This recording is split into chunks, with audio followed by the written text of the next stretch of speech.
இந்த வருஷம் ஜான்வரி 16 2026 என் பையனோட 6th இயரில் ஸ்டெப்பிங் ஸ்டோன் ஆகிறான். ஸோ ரொம்ப ரொம்ப ஹாப்பியாக இருக்குது. 6 வருஷம் வந்து போயிடுச்சு அப்படின்ட்டு.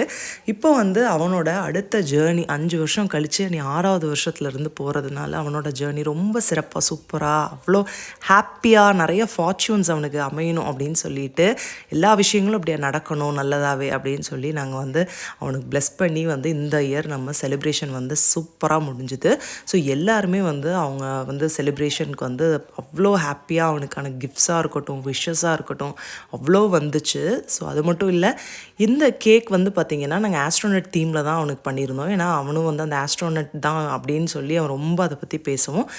ஆஸ்ட்ரோனட் தீம்லேயே வந்து கேக் ரெடி பண்ணிட்டோம். இந்த கேக் பார்த்தா தி கேக் டேல்ஸ் சிபிஇ அப்படிங்கிற பேஜில் இருந்து தான் நாங்கள் ஆர்டர் பண்ணியிருந்தோம். ரொம்பவே அவங்களோட கேக் ஒர்க் எல்லாமே வந்து ரொம்ப யூனிக்காக இருந்துச்சு.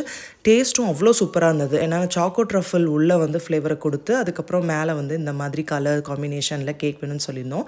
பட் அவனுக்கு வந்து கிஃப்ட்ஸ் அப்படி பார்த்தீங்கன்னா ரொம்பவே சூப்பராக யூனிக்காக டிஃப்ரெண்ட்டாக இருந்தது. அந்த கேக்கை என்ன தான் நம்ம சாப்பிட்டு என்ஜாய் பண்ணினாலும் கடைசியில் அந்த கிஃப்ட்ஸை பிரிக்கிறதுல அந்த குழந்தைங்களுக்கு இருக்கக்கூடிய அவ்வளோ அதாதி பிரியும் அன்பு பார்த்திங்கன்னா அந்த கிஃப்ட்ஸை பிரிக்கும் போது அந்த ஃபேஸஸில் வர ஹாப்பினஸ் தான்.